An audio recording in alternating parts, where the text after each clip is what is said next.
Thanks for everything. I have no complaints whatsoever. Thanks for everything.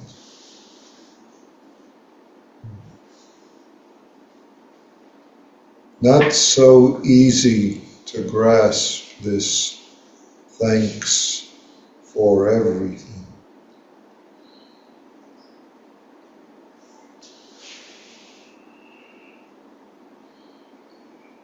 Because of how almost instinctive likes, dislikes occur. Almost instinctive.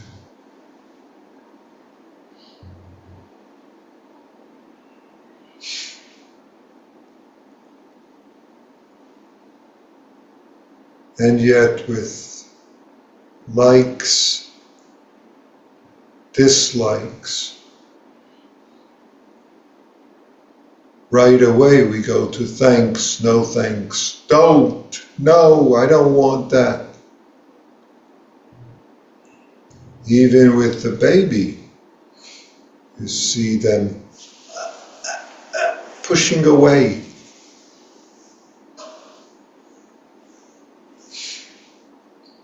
Now, truly it is instinctive. I can't anymore, I don't want it. All sorts of ways that, if you want to say, grasping, rejecting occurs. And yet, we have to, in a way, go beyond that if we're going to mature and not have the consequences physically and emotionally of giving into that. Yes? Grasping, rejecting is viscerally instinctive. And yet, the consequence of that is the poisoning of our life into, if I say it in a different way, likes and dislikes, and greed and anger that results in a life of harming and suffering in different ways. Which is why the practice with that, in a way, sometimes seems counterintuitive. Sometimes seems to almost go against the instincts.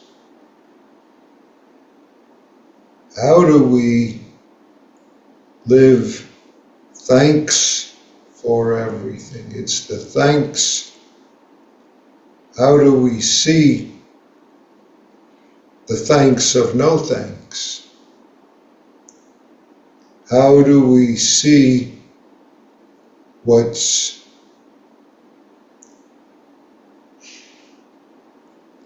poisonous, what's insidious in our buying into thanks, no thanks, in the most prosaic ways, for all sorts of states of mind, states of body, responses to, conditions of, whether it's inside or outside, things that are given to us, things that appear in our life, things that occur in the life of the universe, much bigger than just our life. Things like events, whether they're close by, for those whom we are connected, who we live with, who we are related to, who are close to us, who we care about, who care about us, or those at a distance, or those that we identify with, or those that we, what should I say, the word would be, don't identify with as other.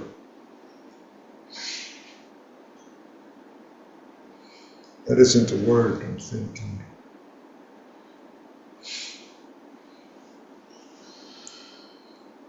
Identify not with.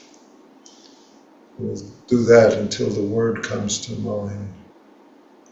And yet, all of that is teaching us the nature of our life and the nature of the consequences of grasping for getting and not getting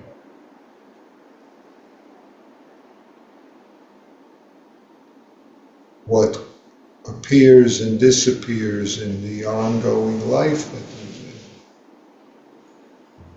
Thanks for everything. What is that? How do we thanks for? And you fill in your mind what seems most invidious or insidious or disgusting or terrible.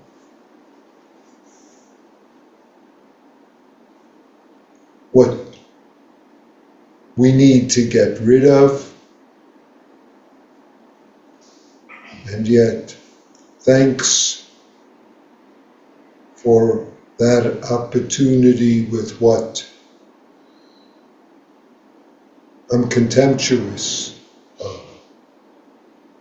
Thank you for the opportunity of even what I want and we cherish and don't get.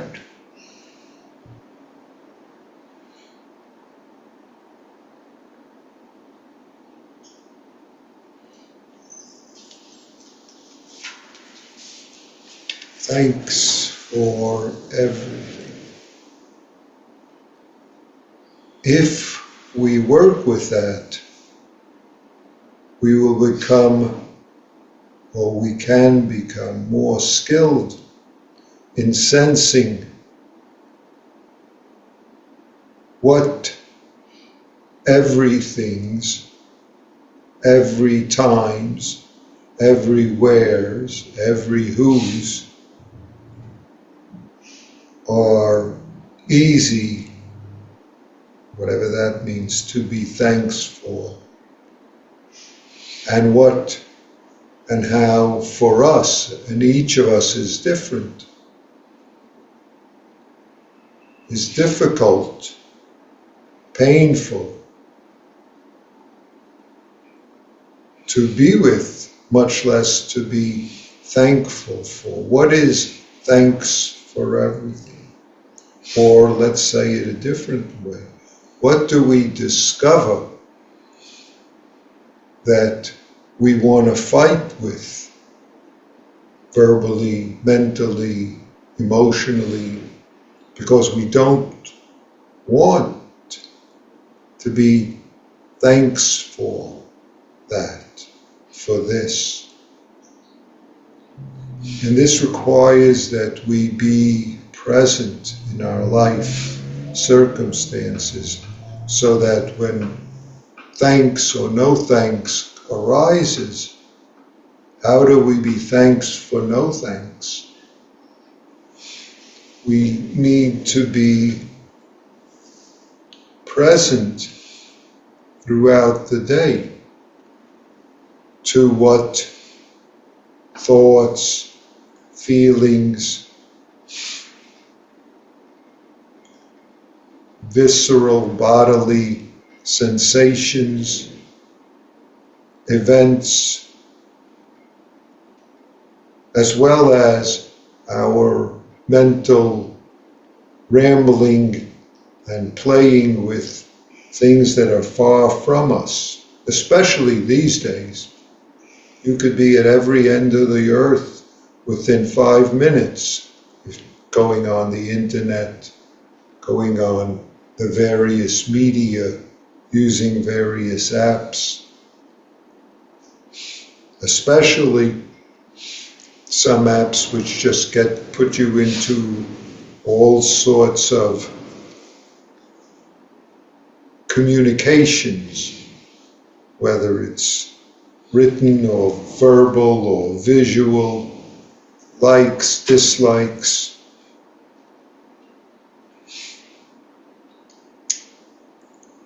You could almost call them conversations or interactions with who knows whom. Might even be just a bot.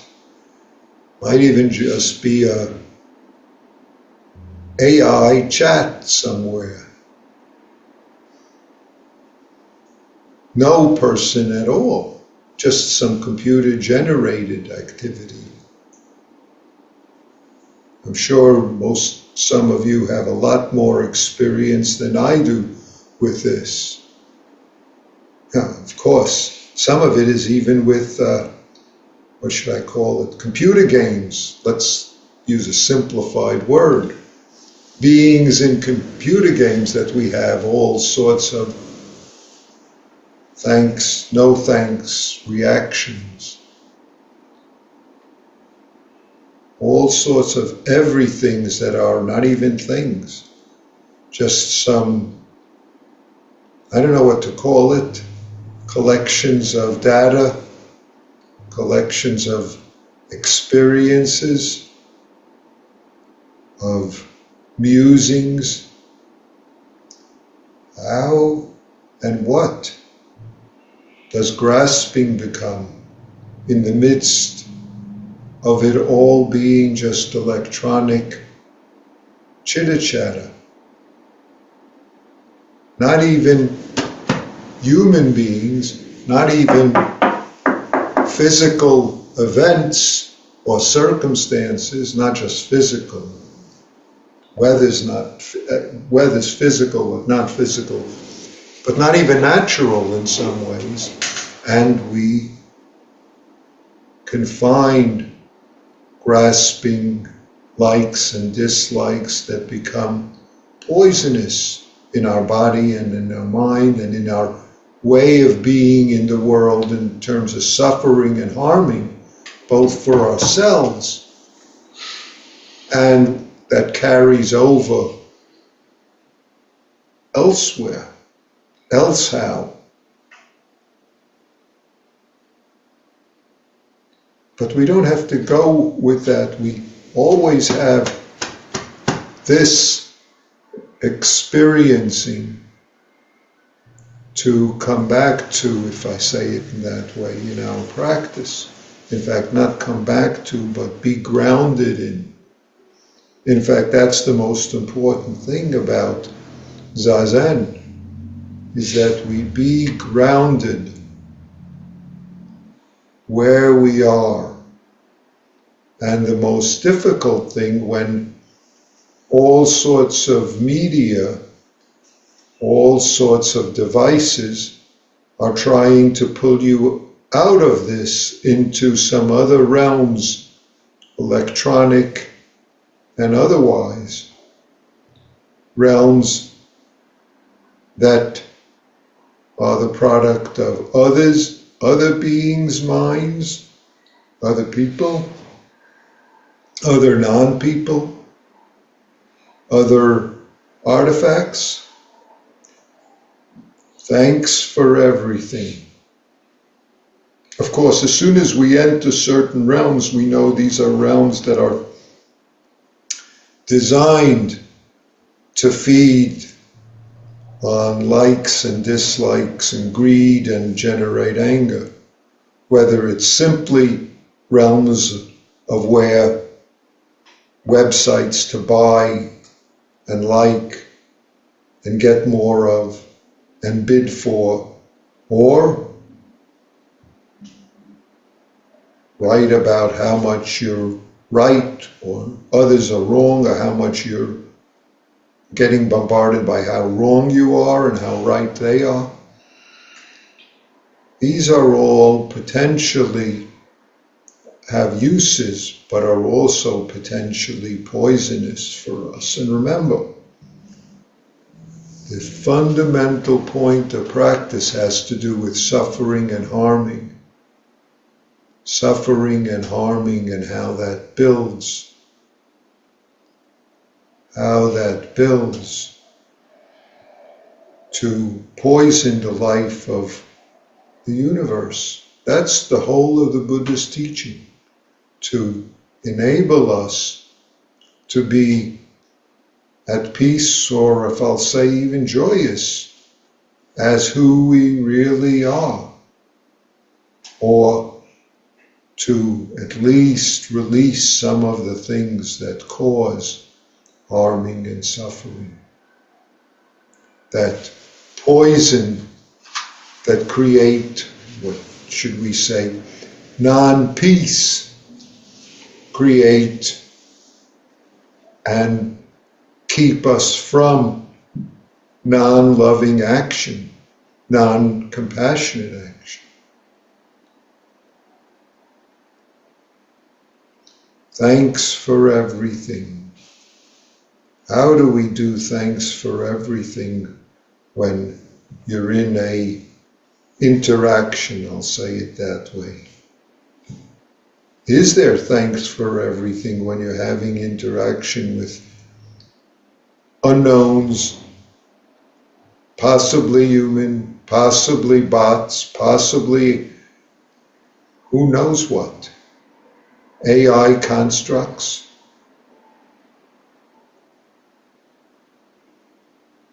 There are all sorts of strange situations occurring. Some of them are on the cusp of, what should I say? Raising questions about legality and responsibility.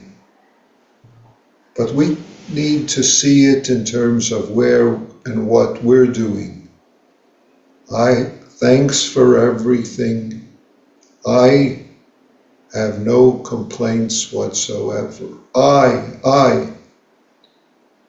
See, so practice always comes back in a way to what I do and I don't do, what I hold on to and what I don't hold on to, what I believe and how that blinds me or nurtures me, how it nurtures me in being compassionate and loving towards others without getting tangled up in what we think we know about us and them, or how it enables us to see where and how I'm getting tangled up.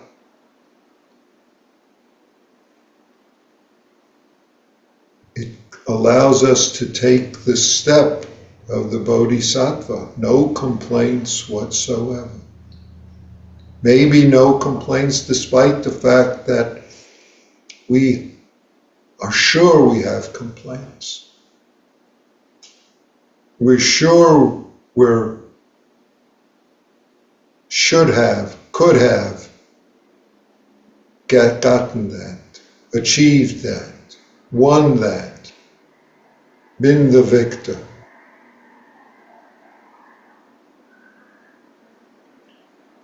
You all know it in your own way, in your own life, especially if you're in these realms. And many of the times, us humans spend more and more time in these realms, and therefore fail to see where and how they're useful, how they generate bodhisattva actions, how they free us from grasping, or how, reverse, they generate and increase grasping, entanglement, gain and loss, which makes us unwilling to be present, makes us unwilling to experience this life, which is what nurtures us, nurtures the bodhisattva that we truly are, rather than, if I use the word, feeding the hungry ghosts. Now, that isn't the word I want to use. Not feeding the hungry ghosts, but empowering the hungry ghosts, empowering the ghostly thirst and appetite. Feeding the hungry ghost is to enable the hungry ghost greed and anger to be dissipated, to turn from that into loving kindness, if I use that kind of word, into bodhisattva giving and actions. That's has to have a base. I have no complaints, because otherwise our complaints about ourselves and others, our complaints about this website and that website, this realm, that realm, our complaints cause us to both poison our own life and to carry it over in poisoning the lives of others with whom we live, with whom we share the universe, whether we know them or they are at a distance. I hadn't thought about this, what should I say, virtual world, but truly, I hadn't thought much about it, I should say, but truly that's a potential for all sorts of poisons if we don't see where we aren't increasing grasping, blind grasping with that. Don't see where thanks for everything is hindered by the things that we embody with a thingness, with a selfness, and therefore can't say thanks for, because all of a sudden it becomes all the more real, all the more poisonous.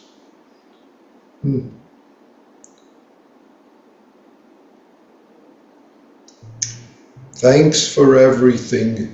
I have no complaints whatsoever. Excuse me.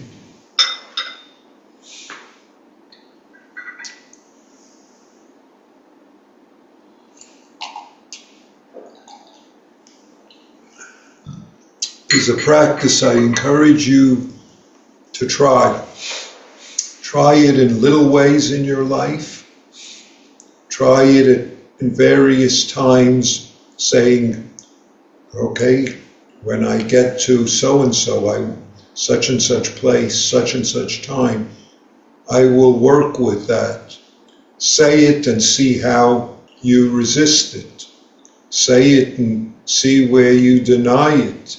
Say it and see where and how it just seems impossible to embrace. Because right there are our practice opportunities. Right there is where the field, the realm of our life bumps up against the potential poisons, and what we do with it has major consequences.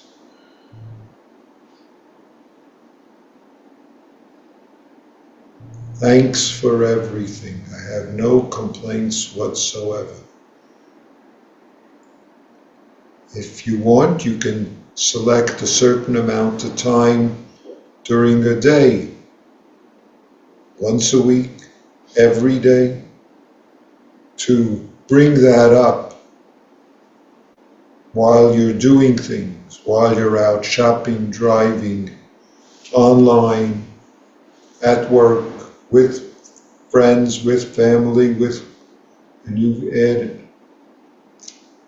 See where it seems easy, where it seems so-called difficult, where it seems genuine and where it seems, oh, well, I'm saying it, but I don't mean that at all.